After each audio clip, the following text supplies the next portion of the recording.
with us now is Juliegrace Brufke, congressional reporter for 24sight News.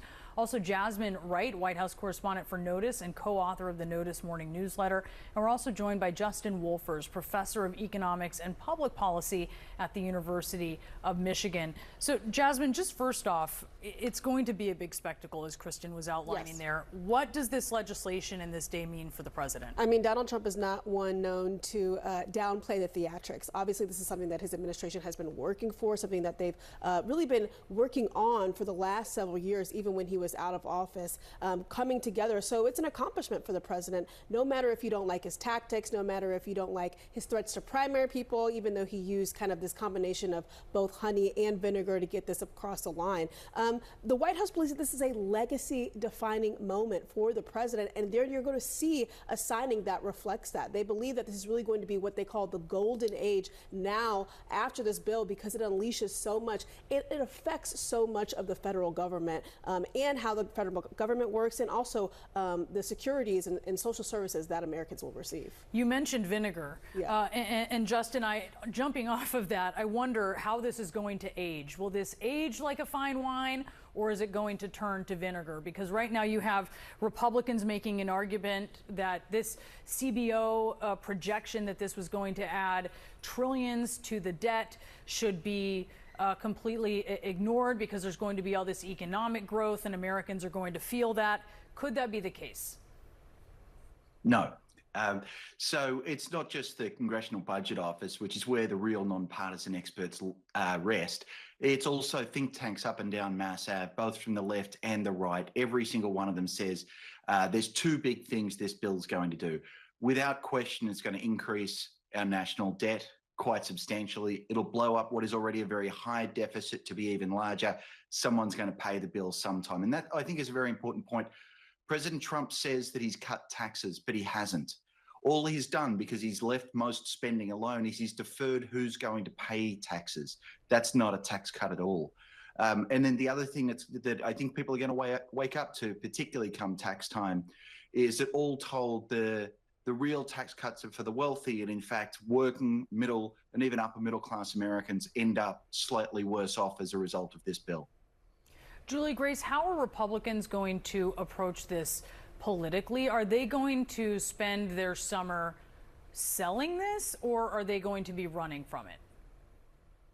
No, it's going to be interesting to watch, and I think it's going to depend on the district. I talked to a number of moderates and swing districts that were really torn over whether they could vote for this bill, particularly over the Medicaid provision. So how they navigate that, I think they probably try and sell it as a major tax cut and bring up the no tax on tips, and I think that's going to be a large part of their messaging moving forward. And all of those members that were had reservations, the speaker kind of assured them that he plans to bring up another reconciliation bill in the fall. So they're hoping to be able to address some of those concerns then.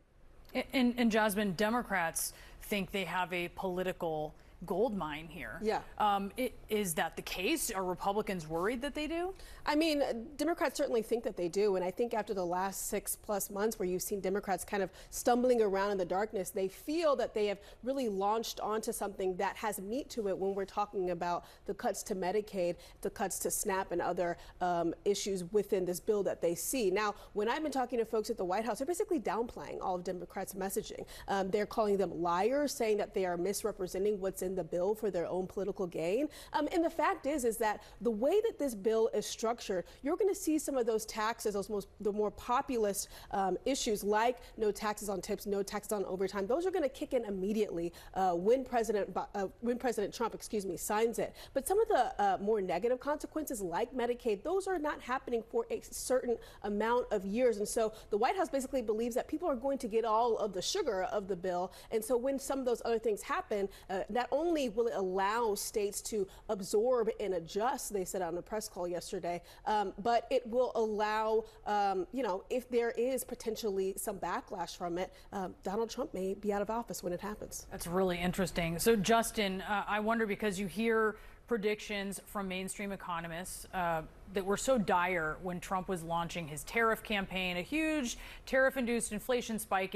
But it hasn't materialized, at least not at this point.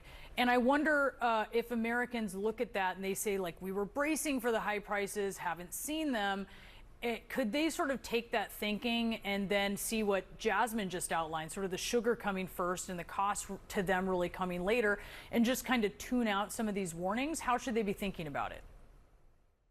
I think tariffs are very much on people's mind, and this is where it helps to know a little bit of economics and a little bit about what the tariffs have been. So these tariffs have been on again, off again, and many of them were delayed. Much of the data that we have so far that says not much has happened is somewhat backward looking. And so if you actually go back and you look at the serious Wall Street economists, when they said we would get the effect of tariffs on inflation, we're not even there yet. So far too early to conclude that there's nothing going on. And it's even simpler than that. Look, the tariffs impose a cost. Someone's going to bear it. I can't imagine our trading partners want to, which either means it's got to be American people or the companies that they're buying from. And once they start collecting bigger and bigger tariffs, we're going to see that in the stickers we see at the store. Yeah, so we're only partway through the stream on that at this point. Juliegrace, if you look sort of at the past, anytime you have a big landmark bill go through Congress, the majority party ends up paying the price politically in the midterm elections. It's just what happens.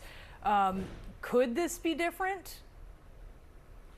I mean, never say never. I feel like a lot of people have predicted the past few elections to turn out differently. Now, that being said, it's going to be interesting, especially with some of these members that had a lot of reservations about voting for this bill, what the retirements are going to look like in some of these swing districts. I mean, we've already seen Don Bacon, who prior to this bill coming up, announced his retirement, which is going to be a tough hold for Republicans. And there could potentially be some other seats of that nature where Democrats could see some pickups depending on how they manage their messaging on this. Yeah, that's a